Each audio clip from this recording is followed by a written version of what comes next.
भगवद गीता में भगवान श्री कृष्ण कहते हैं, मन का बेचैन होना उसका स्वभाव है। हमारे मन को लगता है कि अगर वह अलग अलग बातों के बारे में सोचता रहेगा तो हमें आने वाली हर मुश्किल और मुसीबत से बचा लेगा, पर ऐसा होता नहीं है। हम अपने जीवन का काफी अधिक समय सोच विचार करके परेशान होने में निकाल देते हैं। भगवान श्री कृष्ण कहते हैं कि मन का यह स्वभाव बदलना मुश्किल जरूर है, असंभव नहीं। अच्छा, अब आप एक बात बताइए, क्या आप कौए को कह सकते हैं कि वो काम की आवाज ना करे?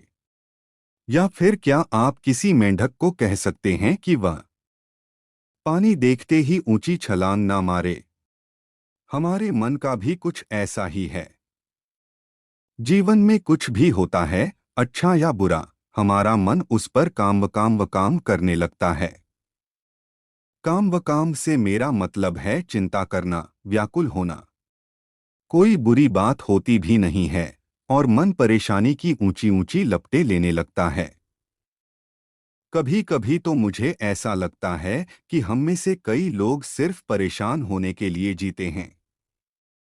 सारी परेशानी, पीड़ा, दुविधा अक्सर हमारी मन की बनाई हुई कहानियां होती हैं। भगवान श्री कृष्ण हमें हमारे मन को शांत और स्थिर करने के लिए दो उपाय हैं। पहला, ध्यान लगाना या मेडिटेट करना। दूसरा, वैराग्य भाव सीखना। अब ध्यान या मेडिटेशन शब्द सुनते ही आप में से कई लोग कहेंगे कि आप आंख बंद कर सांसें अंदर बाहर नहीं ले सकते। यहाँ हम सब गलती कर बैठते हैं। मेडिटेशन या ध्यान का मतलब सिर्फ आंख बंद कर बैठना नहीं होता। मेडिटेशन का मतलब होता है अपना पूरा ध्यान किसी चीज पर लगाना और उसे हटने नहीं देना। अगर आप रोटी बना रहे हैं तो सिर्फ उस बात पर ध्यान दीजिए। अगर आप पिक्चर देख रहे हैं तो अपना पूरा ध्यान पिक्चर पर लगाएं। यह मत सोचिए कि पिक्चर देखकर आप अपना कितना वक्त बर्बाद कर रहे हैं। जब आप जीवन के हर छोटे बड़े काम को पूरे ध्यान से करते हैं तो आपका जीवन ही एक मेडिटेशन बन जाता है।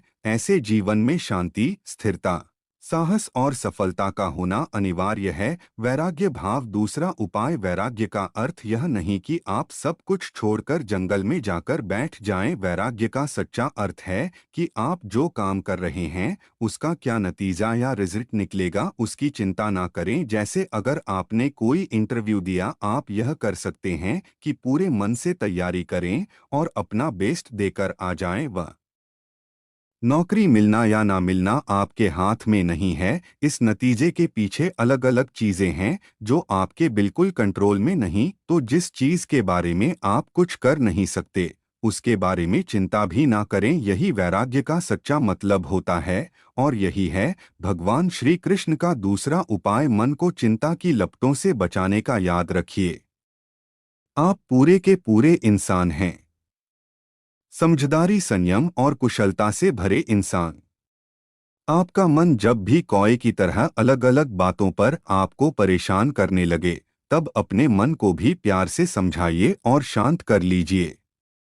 बस अपने ऊपर नौकरी मिलना या ना मिलना आपके हाथ में नहीं है। इस नतीजे के पीछे अलग अलग चीजें हैं जो आपके बिल्कुल कंट्रोल में नहीं। तो जिस चीज के बारे में आप कुछ कर नहीं सकते उसके बारे में चिंता भी ना करें। यही वैराग्य का सच्चा मतलब होता है और यही है भगवान श्री कृष्ण का दूसरा उपाय। मन को चिंता की लपटों से बचाने का याद रखिए, आप पूरे के पूरे इंसान हैं।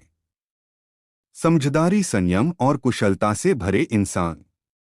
आपका मन जब भी कौए की तरह अलग अलग बातों पर आपको परेशान करने लगे तब अपने मन को भी विश्वास रखिए कि आप कभी अपना बुरा नहीं होने देंगे।